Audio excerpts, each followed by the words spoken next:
Good morning. Welcome to Bullpen Science. This is Dr. Richard Applin with the gang here with Willa, Teresa, and Glenda. Good morning, everyone. Hello. Good morning. All right, so we've got something really cool to do today. But what I wanted to do, I wanted to start this off by explaining this new campaign that we've got going on, which is called Invest in What Matters. There is a reason for this, and it's been I won't call it a struggle, but it's definitely been an experience of just sheer love of late nights in trying to develop this concept of invest in what matters. And I'm telling you, it really does make a difference because it explores an area that is absolutely being missed. So to understand it, I wanted to start with a story. All right, and Glenda came up with the name, and the name of this person in the story is Jimmy. All right, Jimmy used to run. He used to run a lot. And when he was in high school, he was on the cross-country team, and he used to run. He loved running marathons. And he ran all through high school, and he was really good at it. And then he went off to college, and he continued to run. But as his college courses got more intense, he actually started backing off his running. And by the time he had finished college, he literally had stopped running because it was just too much. And he got a great job, and he had to work a lot of hours. And he got married, and he had kids, and he's got a mortgage. All right, so he has all the things that we know about in life. And he woke up about 10 years after this period of time, and he said, you know what? I have always wanted to run the Boston Marathon. I know the Boston Marathon is in a couple of months. I'm going to run it. And so he sends in his application. They accept his application, and he's off to Boston to run the marathon. So how do you think he did? Not so good. Why not? I mean, he used to run when he was a kid. I mean, he ran all the way up to about halfway through college. It takes work to train the body to be able to do something like that. So you have to prepare for it. Oh, but now wait a minute. So you're telling me that if I have what I call capacity, if I have enough capacity as a kid to live my life, that doesn't translate into having enough capacity now? Unfortunately, it doesn't quite work like that. I think that would have already been bottled and sold. Yeah. But you know what? That is the core to invest in what matters. It's about capacity. Just because you used to have capacity, all right, and you still have potential for capacity, because you don't exercise building capacity, you lose it. That's good. Right. All right, but you know what? Life keeps coming. And that's the reason why I came up with that crazy notion of how big is your bucket. All right, because here's a visual, folks. All right. This is how much room you need to function today. The problem is because you don't exercise your capacity, you have this much. Now, life will fill up this other bucket. What is life going to do to that one? Spill all over the place. Yeah, life doesn't stop. There's no auto valve to life. So it's going to make a mess, right? Yes. Right. And so what we have done today in healthcare is we've developed more sophisticated ways of dealing with the mess that you made from not having a big enough bucket. But you know what? The problem is you don't have a big enough bucket. I don't believe we need more sophisticated ways of dealing with the messes that we create. We need to ask, why did we create the mess?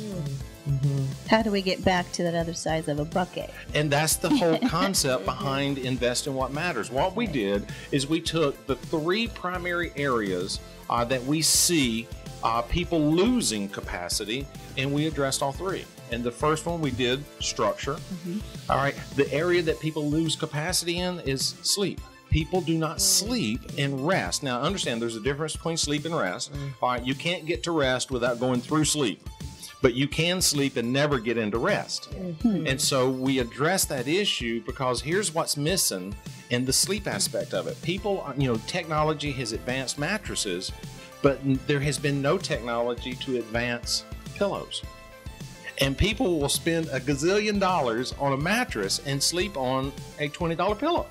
And they wonder why they don't feel good. And it has nothing to do with the mattress. It has to do with the fact that the pillow not only is not matched or matched to the person, but it's not matched to their sleeping style, and it's not matched to their mattress. And you have to match it to all three.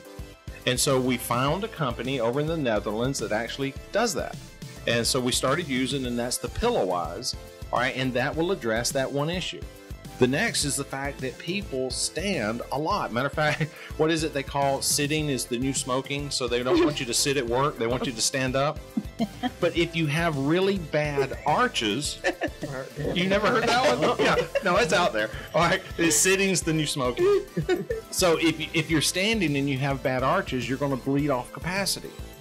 All right, and your feet were designed to articulate terrain, and so if you spend all day on flat ground, what do you think is going to happen to your arches? Good job. Right, because you're not training your arches, you're not using the muscles in your leg. All right, you're treating your legs like posts. And so putting an orthotic in your shoe that is specifically designed for you, all right, you can't do this buying it off the shelf. All right, it's designed for you, and it's designed to exercise your arches, actually builds capacity. So we build capacity when we sleep, and we build capacity when we stand. Now, we did not address chairs, and the reason why is because, you know, technology has really pushed chairs, and we went through a decade back in the 80s and 90s where we were talking about ergonomics, and that's when we started seeing all this change in chairs and workspaces. All right, but they never addressed standing. All right, so to me, it was very simple that that's what we need to go after. All right, so that was the structure. Then we got into this neurology. And, you know, we've been using BrainTap as one of the components to build capacity ever since the beginning of BrainTap. And people, I'm telling you, it flat works. If you think about it, if your brain does not have the ability to recover from what you do, you are bleeding off your capacity. That doesn't stop what you're required to do. Right. You just have to do it harder. Right. And if you continue to do that, you're going to spill out. And so the BrainTap is designed to increase your neurological capacity. All right, now the last one is nutrition. And my goodness, is there a lot out there in nutrition. You think about the advances that have been made and the diets that have been created to treat the spillage. Yep. Gluten-free diet, paleo diet, carb diet, protein diet, keto diet. How many different diets are out there? And they're doing that to try to compensate for the spillage. And the spillage is there because you don't have enough capacity. I mean, you think about this. I just never could understand how a person could be able to eat whatever they ate, and then 20 years later they can't. Right. That's how that happened. We just attribute it to old age. Oh, is that it? And so if it's old age, then all people of that age should have the same problem if it is age dependent. Right. Right. And it's not. Nope. I know this is a new way of thinking for most people because we live in a society that is fixated on trying to develop technology to deal with the spillage. But you know what? The simple fact is, get a bigger bucket. All right. So, go ahead. And I agree. It's just like a lady with her purse. You can put something in there every day until it keeps filling up, and then you never take anything out. Just put something in there every day and never take anything out, and see how far that's going to get you. After a while, either the purse is going to be too full to function for what it's really supposed to do. You can't find anything, and it's going to cause problems with your body. Like, you're going to have issues with your neck, back, shoulders, everything. But who would have ever thought that something as simple as far as a visual of a purse could actually represent your overall health? And you know what? There are so many visuals out there that reflect exactly what we're saying. It is just like, maybe it's because there's so many that we've become oblivious to it. But we need to get back to building capacity so that we can function. We don't need more technology. We need better function. Most of us allow the day to function us, but we don't function in the day, like throughout the day. We don't take the time to realize, okay, this is morning. You know, we don't take the time to listen to the birds and, you know, pay attention to the day in that moment. We allow the time, oh, it's 2 o'clock, I have this appointment, I have to do this. The day controls our function instead of the other way around. Exactly. That's true. Absolutely. And, you know, That's true. so getting back to the nutrition, how do you build capacity in a nutritional component? All right. You can't do it by treating. All right. So you have to look at what gives us capacity. All right. What will give your body nutritionally capacity is the ability to process food better.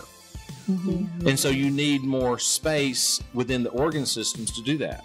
And one of the major problems that we have today is that people are taking so much synthetic material, all right, that they're literally congesting their systems. And the two main systems to look at is the liver and the kidneys. Okay, quick question. Yeah. When you say synthetic, are you speaking Man-made materials. so not only medicines, but in our food? Oh, absolutely. as well? Right. Oh, yeah, the preservatives that we put in there, the dyes that we put in there, all of that stuff has to be processed by the liver and the kidneys. Wow. And so over time, you congest the liver and kidneys, which decreases the amount of capacity that you have to process your food. And so over time, it becomes less and less efficient. So you were able to eat these things 20 years ago. Now you can't. It's not an age problem. It's a function problem. And so we have developed a way of dealing with the capacity issue, and that's one of the products that we have available in the office. And so the next thing is basic nutrition. People, a lot of folks, because of their lifestyle and because of the society that we live in, they just don't take the time to eat properly. And so they need some type of foundational nutritional support. And that's the reason why we have searched for years and years, and we found a product that works. And that's the product that we use as far as a multivitamin, multimineral. And so we talk about using that.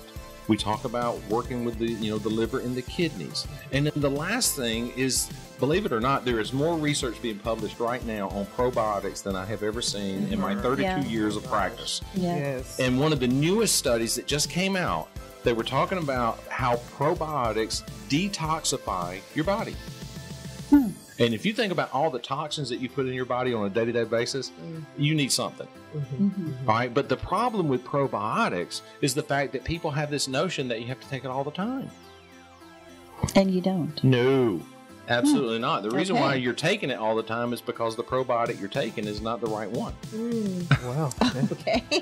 You mean All right, to tell me then. they aren't all equal? No, they are not all equal. And so we worked with a company and they have a probiotic that helps you reestablish the microbiome, which is the term they talk about in the body for proper development of probiotics. And once you have developed it, then that's it. Now, if you do some, if you have a problem where you have to take an antibiotic, you're going to kill off everything. And so you need to reestablish it. So essentially what they're saying, and this is the very thing I've been doing, is you establish the microbiome in your gut, and then you supplement it once a year. Once a year. Once a year. Wow. Not once a day. That's good. Once a year. Oh. Unless something happens to disturb the balance. of your Exactly. gut. Okay. Exactly. Gotcha. And so that builds capacity. The proper probiotic builds capacity. Detoxifying the system builds capacity. Increasing the efficiency builds capacity. And so that's what you need nutritionally. And then as a result, and this is what we've seen firsthand, by focusing on this, we've seen people literally change. Yeah. So we never had to get into new technology and treatment. Right. All we had to do was free up space. And all of those things play a huge factor. It's why you usually hear people say it was a straw that broke the camel's back. Yeah. It's why was that the one thing that broke that camel's back? Like, you have to play a fact. You have to think about all of that. Is because they weren't letting go and working on that capacity. They were just constantly letting things just build up. Every day is just constantly life just going on, and before you know it, something just blew them. It could be something small. You took your purple pen at work. It could be something small, and that thing just sets you off. And afterwards, most people feel fine after that. They feel fine because after they just let it go, their capacity is kind of to a good level now. Right. And so what I really want people to take from Invest in What Matters is the fact that regardless where you are, regardless what you have had in the past, you can increase your capacity. And you need to increase your capacity structurally, neurologically, and nutritionally. Now, so, and I know people are out there that are going to say, okay, well, I'm taking all of this medication. There's no way that he can help me. And the answer is that's not true at all. Right. All right, because what we have seen is as you increase your capacity, you actually get to take less and less medication because the medication that you're taking becomes more efficient. And that's not the technology of the medicine. It's the fact that you're functioning more efficiently.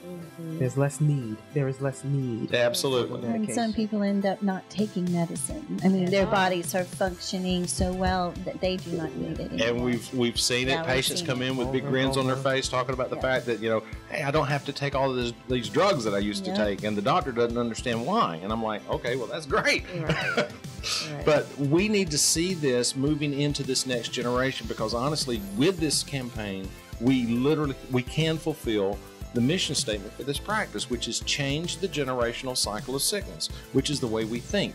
We have continued to promote technology as a treatment for the mess that you're making, and we forgot about the reason why you're making the mess is you don't have enough capacity to deal with today.